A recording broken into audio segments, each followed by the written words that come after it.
असल में अमेरिका की चांद पर जाने की जो सबसे बड़ी वजह थी वो थी एक वॉर, एक कोल्ड वॉर जो अमेरिका और सोवियत यूनियन के दरमियान चल रही थी।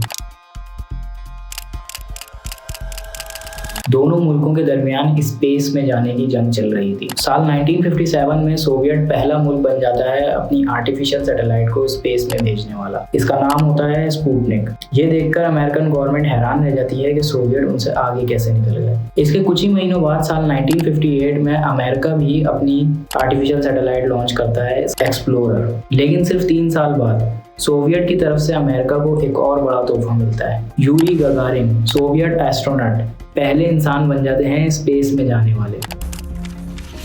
इस सब के सिर्फ एक हफ्ते बाद 20 अप्रैल 1961 को जो अमेरिका के प्रेसिडेंट थे जॉन एफ कैनेडी, वो एक खत लिखते हैं अपने वाइस प्रेसिडेंट को। वो उनसे पूछते हैं कि हम ऐसा क्या कर सकते हैं जिससे हम इस रेस में आगे निकल जाएं और सोवियत को हरा दें। इस खत में लिखा होता है, by putting a laboratory in space और by trip around the moon are we working 24 hours a day, if not why not, are we making maximum effort. कोई भी ऐसा स्पेस प्रोग्राम जो हम जल्दी से कर सकें जिससे हम सोवियत को हरा दें। इसका जवाब इन्हें कुछ ही दिन बाद मिल जाता है कि अगला बड़ा मिशन होगा इंसानों को चांद पर भेजना। 25 मई 1961 में ये अपनी फेमस तकरीर में ये वादा करते हैं कि ये अशरा पूरा होने से पहले पहले यानी 1970 से पहले ये इंसानों को चांद पर भेजेंगे, और ना सिर्फ भेजेंगे बल्कि सही सलामत वापस लेकर भी आएंगे। Achieving the goal before this decade is out of landing a man on the moon and returning him safely to the earth.